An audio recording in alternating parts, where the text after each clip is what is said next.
Obra santa do Espírito, esta causa é do Senhor, como vento impetuoso, como fogo abrasador, estamos sobre terra santa, reverente. Nós podemos viver uma vida abundante se nós realmente presenciarmos ou olharmos tudo o que acontece ao nosso redor com um olhar espiritual, um olhar de que realmente nós estamos num mundo entrelaçado entre o material e o espiritual, um mundo em que Deus nos mostra o seu agir a cada dia.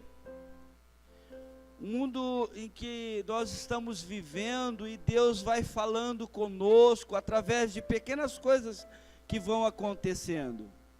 E se nós fizermos isso, nós teremos uma vida mais gratificante, uma vida mais abundante.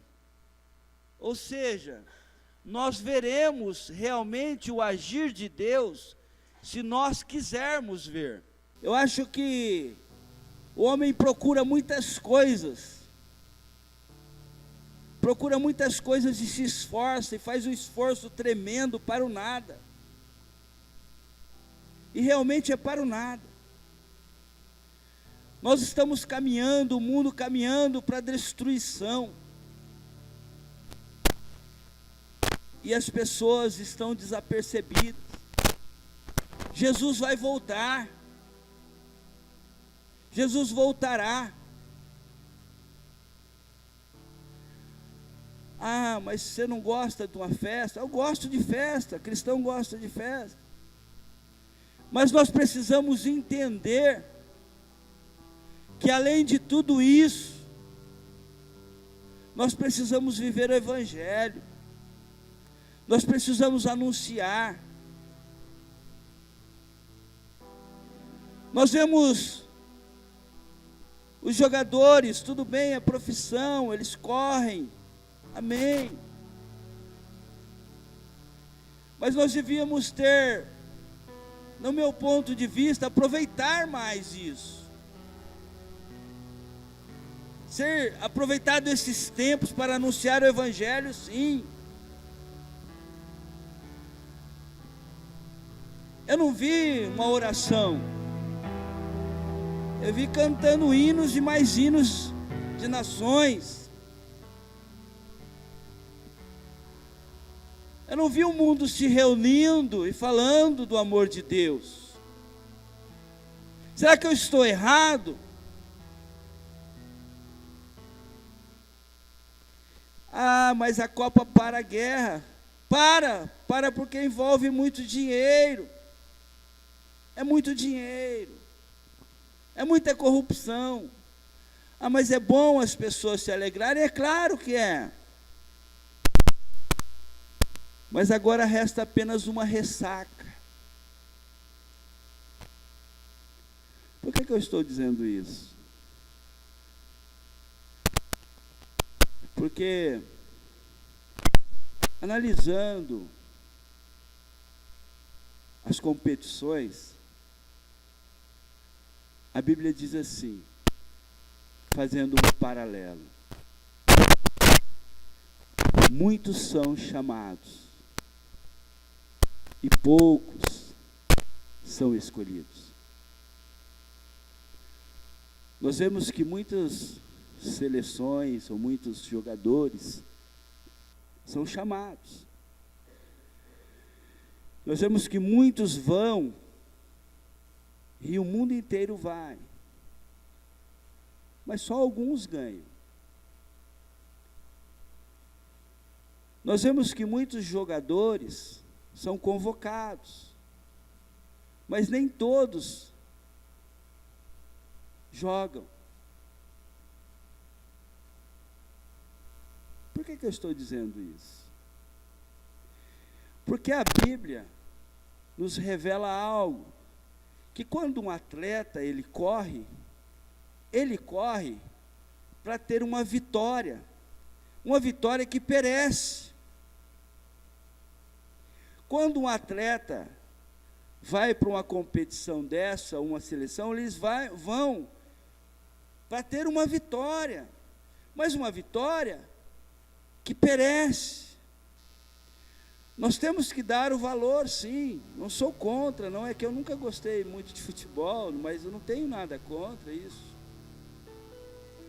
É uma festa. Mas o que eu estou dizendo é que o ser humano, ele corre de uma forma tão forte atrás das coisas, que o próprio Deus, Igor, compara a nossa corrida desenfreada a essas coisas ao que Ele tem para nós. Será que nós fazemos como cidadãos dos céus que somos?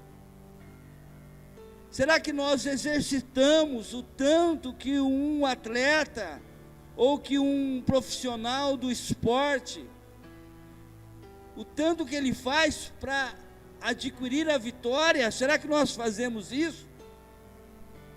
Será que nós damos o devido valor a baixar a porta do nosso comércio para reverenciar a Deus em oração, em algum momento da nossa vida, que não seja o luto de uma família, da família? Será que nós temos Deus como verdadeiro para nós, ao ponto de colocá-lo em primeiro lugar, assim como nós fazemos com as outras coisas? Porque nós colocamos Deus em primeiro lugar, na verdade, entre aspas, porque Ele acaba sempre ficando em último lugar. Se der, eu vou, talvez eu vá, quem sabe eu irei, estou me preparando para ir, talvez eu esteja lá. Será que nós estamos realmente vivendo o que é para viver, sabendo que essa vida é como um sopro e nós voamos? Nós precisamos entender isso, procurar viver isso. Afinal, a Bíblia nos diz para buscar primeiro o reino de Deus e a sua justiça, e as demais coisas nos seriam acrescentadas. Eu gostaria de ler algo rapidamente com os irmãos. Abra sua Bíblia em Mateus,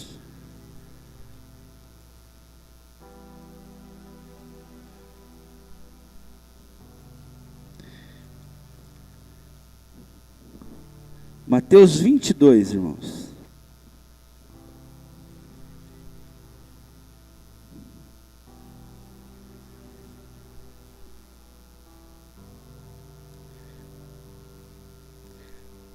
A parábola das bodas.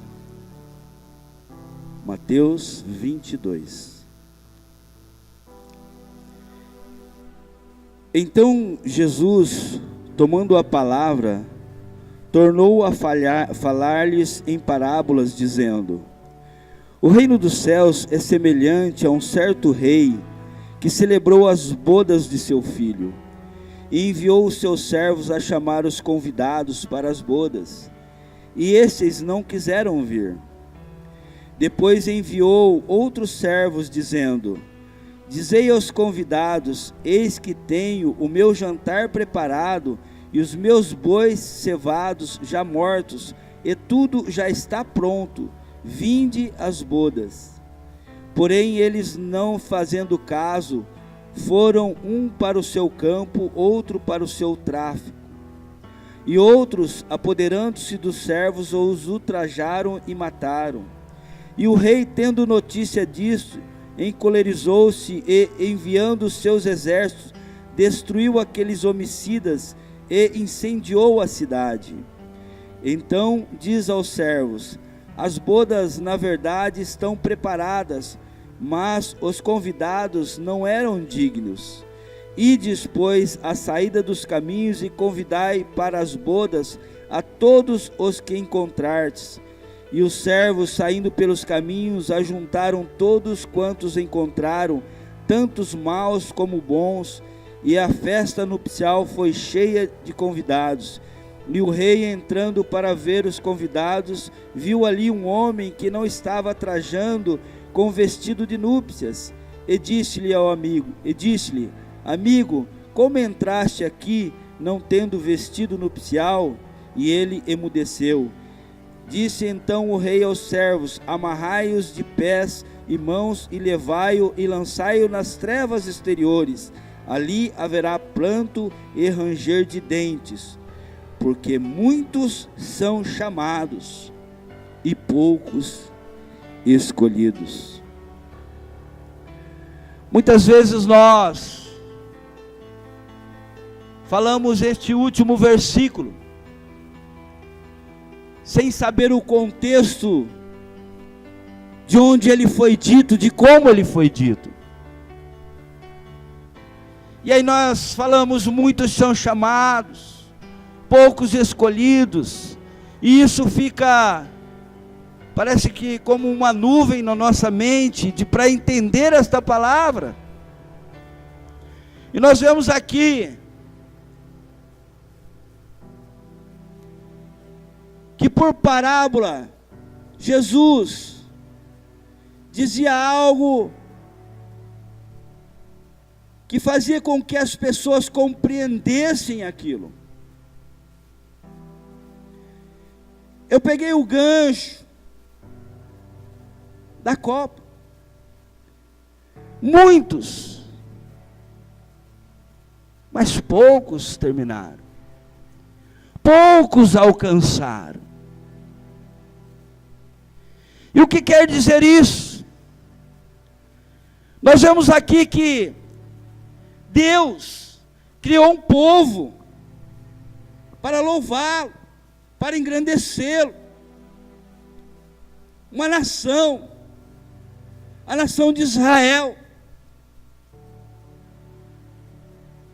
Mas Deus queria alcançar o mundo todo, através de uma nação, através de um povo. E quando Jesus vem para convidar esse povo.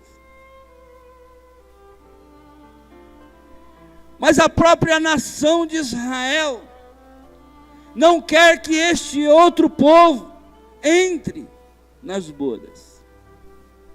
Não quer que este povo entre, nem quer entrar. Porque o judeu até hoje não aceita Jesus. Raras exceções, que são os chamados judeus messiânicos, os judeus que aceitam o Messias, mas a maioria não aceita. E Jesus diz: eu vim para os meus, mas os meus não aceitaram. A todos quanto aceitarem deram o direito de serem feitos filhos de Deus. E o evangelho ele começa a ser pregado para o mundo através do apóstolo Paulo, que é o apóstolo aos gentios. Apóstolo que prega o evangelho às outras nações, que são a maioria das epístolas do Novo Testamento, direcionada a nós que não somos judeus. E aí o evangelho é pregado para todos, para que venham, para que entrem,